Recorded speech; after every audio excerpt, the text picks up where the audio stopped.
Hey family, and anybody else watching, and welcome back to As For Me and My House. Today we are in Ecclesiastes. Ecclesiastes 1 through 4 goes out to you, Anthony. So today we are looking at the meaninglessness of life. There's a lot here, sure, but in the end there's kind of one conclusion, and it's not good. At the very end of Ecclesiastes, sure, there's another conclusion, but there's a really interesting conclusion that we'll come to. Now, mind you, this is coming off of that discussion of looking at the Psalms or Proverbs rather, of boasting, of prudence, of wealth. We looked at authority, pride, so all these big themes. Now looking at as a shift to what really matters. Really interesting stuff. So again, Ecclesiastes today, 1 through 4 today. Chapter 1. The words of the teacher, son of David, king in Jerusalem. Meaningless, meaningless, says the teacher, utterly meaningless. Everything is meaningless.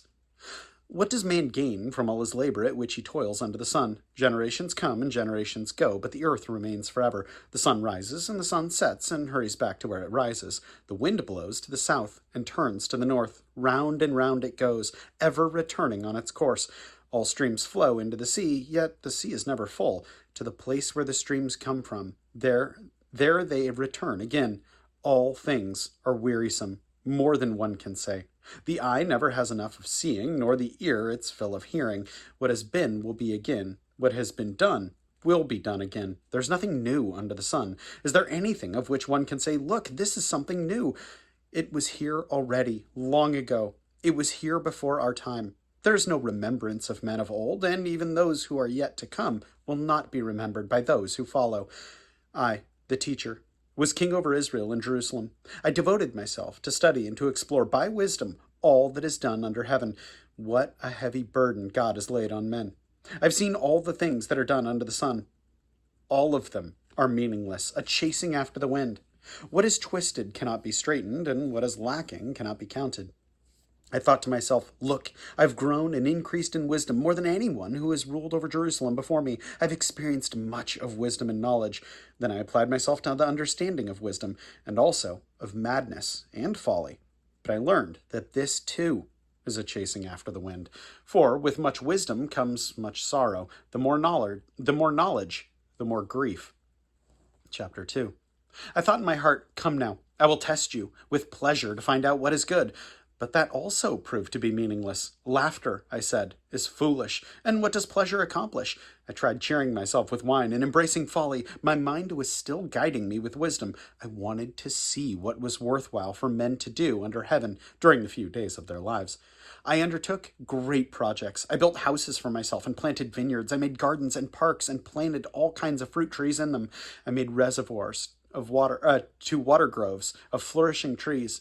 I bought male and female slaves and had other slaves who were born into my house. I also owned more herds and flocks than anyone in Jerusalem before me. I amassed silver and gold for myself and the treasure of kings and provinces. I acquired men and women singers and a harem as well, the delights of the heart of man. I became greater by far than anyone in Jerusalem before me. In all this, my wisdom stayed with me. I denied myself nothing my eyes desired. I refused my heart no pleasure. My heart took delight in all my work, and this was the reward for all my labor. Yet, when I surveyed all that my hands had done and what I had toiled to achieve, everything was meaningless, a chasing after the wind. Nothing was gained under the sun.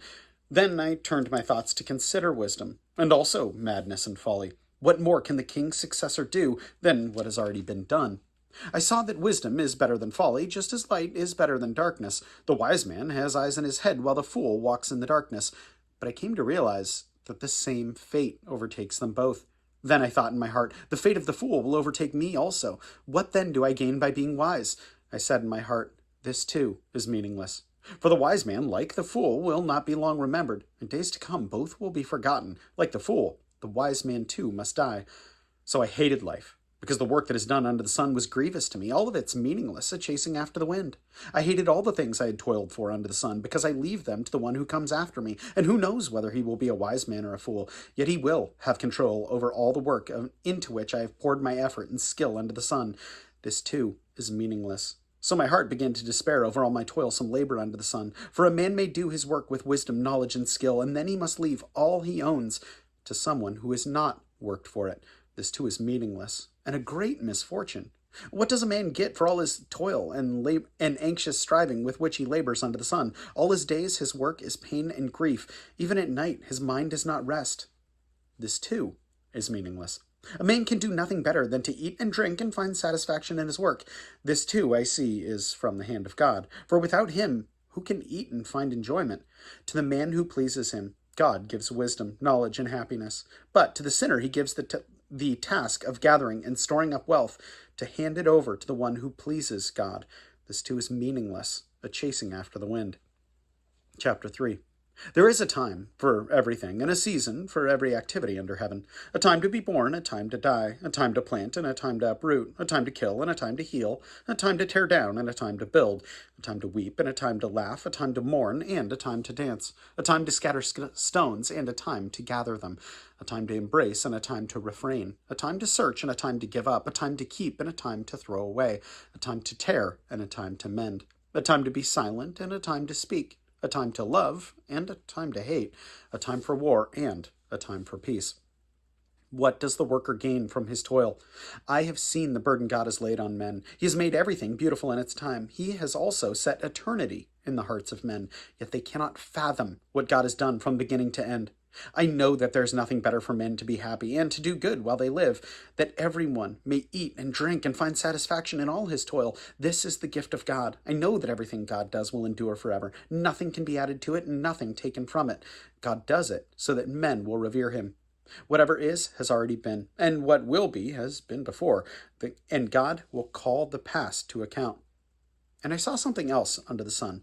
In the place of judgment, wickedness was there. In the place of justice, wickedness was there. I thought in my heart, God will bring to judgment both the righteous and the wicked, for there will be a time for every activity, a time for every deed. I also thought, as for men, God tests them, so that they may see that they are like the animals. Men's fate is like that of the animals. The same fate awaits them both. As one dies, so does the other. All have the same breath. A man has the advantage over the animal, or has no advantage over the animal. Everything is meaningless. All go to the same place, all come from dust, and all return to dust.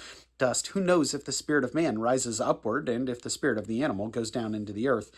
So I saw that there's nothing better for a man than to enjoy his work, because that is his lot.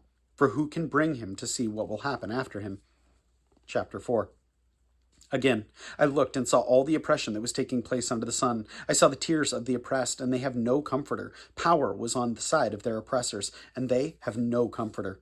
I declared that the dead, who had already died, are happier than the living, who are still alive. But better than both is he who has not yet been born, who has not seen the evil that is done under the sun. And I saw that all the labor and all achievement spring from man's envy of his neighbor. This too is meaningless, a chasing after the wind. The fool folds his hands and ruins himself. Better one handful with tranquility than two handfuls with toil and chasing after the wind. Again, I saw something else meaningless under the sun. There was a man, all alone. He had neither son nor brother. There was no end to his toil, yet his eyes were not content with his wealth. For whom am I toiling, he asked, and why am I depriving myself of enjoyment? This too is meaningless, a miserable business. Two are better than one, because they have a good return for their work. If one falls down, his friend can help him up, but pity the man who falls and has no one to help him up. Also, if two lie down together, they can keep warm, but how can one keep warm alone? Though one may be overpowered, two can defend themselves. A cord of 3 strands is not quickly broken. Better a poor but wise youth than an old but foolish king who no longer knows how to take warning. The youth may have come from prison to the kingship, or he may have been born in poverty within his kingdom. I saw that all who lived and walked under the sun followed the youth, the king's successor. There was no end to all the people who were before them, but those who came later were not pleased with the successor. This too is meaningless, a chasing after the wind. Man, this is an awesome one to be getting to read for you, Anthony, because this is something that I think I spend so much time dreaming with you, thinking about things like, man, it would be awesome, or it would be fun. And I think we get a sober dose of cold water here, which is really good, because when I look at my passions, when I look at my life, and if I were to extrapolate from my life and the way that I live, the things that are important to me, If I were to take an honest assessment and say, hey, I spend my time doing X, Y, and Z, so therefore X, Y, and Z are important to me. I mean, if I don't value something, I'm not going to do it, right? If there's no value, if I perceive zero value, I'm not going to do it. I think if somebody were to look at my life, they would say, well, what matters to Drew? Well, my faith, my family, my friends. And then it starts to take a weird turn. Again, I was trying to make this list really objectively. So I think hopefully someone would see, yeah, my faith, my family, my friends, that's what matters to me. But I have to keep going. I mean, the way that I live my life, my house also matters to me. My guns matter to me. Video games matter to me. My comfort matters to me. My happiness, food, all of these things that I put meaning into because I spend time in them. And we get that sober recognition there. Meaningless, meaningless, says the teacher. All is meaningless. And that is really a good wake-up call. I think we need that. I think we need that negative. We need that understanding that there was a man who was wiser than any man that's ever lived, and he denied himself no pleasure. But he says he kept his wits about him. So he said, listen, I haven't been happy with what I've built so far. I haven't yet been happy, but I'm going to pursue it to its end. I'm going to build more. I'm going to build bigger. I'm going to make my kingdom even better. I'm going to deny myself no pleasure whatsoever. And God lets him have it. And yet he finds no true pleasure in this. And I think that's not just a lesson for Solomon, right? Like that's a lesson for everybody who has read all of these books, who gets to come to the end of Solomon's refrain here, from the end of Solomon's book here in Ecclesiastes, and we're left with chapter 12, verse 13, almost the very end of the book. Now, all has been heard. Here is the conclusion of the matter. Fear God and keep his commandments, for this is the whole duty of man. And that carries a lot with it, because that means that if I say, oh, my faith isn't important. If I'm to take a look at that list and scratch things from that list, well, okay, my happiness isn't ultimately what matters. My comfort is ultimately not what matters. My guns ultimately don't matter. My house ultimately doesn't matter. But then I get to the things that are precious, really truly precious to me. And I'm like, well, my faith doesn't matter. My family doesn't matter. My friends don't matter. And it's like, well, wait, before you throw the baby out with the bathwater on some of that stuff. Again, 13, now here's the conclusion of the matter. Fear God and keep his commandments, for this is the whole duty of man. Well, you better believe that I am called to love and to service. And that's where my faith comes into play. That's where my family comes into play. And that's where my friends come into play. So it would be tempting, I think, to look at this list and be like, nothing matters at all. It's all pointless. And just look at that and be like, God is truly the only thing that matters. But there should be fruit that comes out of that, of obedience to God. And I think that's what's so cool to say, hey, there's a reason why you and I joke about that. Well, how many guns do you have? Oh, I have 10 guns. Okay, well, how many guns do you want? 11. And then 6 months down the road, how many guns do you have? I have 11. How many do you want? You want 12. There's that emptiness. You're chasing after something that cannot bring happiness. At least, I mean, I know I am, right? But that's just a microcosmal example of something so much bigger. We're chasing after something that will not and cannot satiate. And that is such a good reminder, because what really ultimately matters is fearing God and keeping his commandments. And even if we had little, we don't. God has blessed us greatly. But even if we had little, God would bless that more than those who have millions and millions of dollars, who can't find a way to truly enjoy it. It looks like they do, but these people aren't happy. Anyway, it's worth praying about, so let's do it. My God, I thank you for Anthony.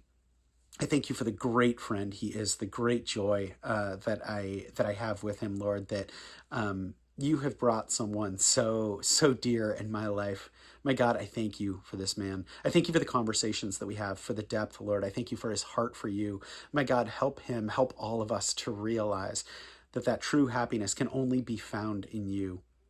Again, God, I thank you for my friend. I thank you that he does have wisdom far beyond what I had at his age, God. But I do thank you so much for him, and so much for this precious life, God. I pray that you be with us, Lord, and give us this same wisdom as well, that we may honor you and that we may honor your Son. And it's in his name we pray. Amen. Well, Anthony, good grief. You know, I love you. I appreciate you, man. For anyone else watching, know that I appreciate you as well. And I will plan on seeing you tomorrow. Have a good one.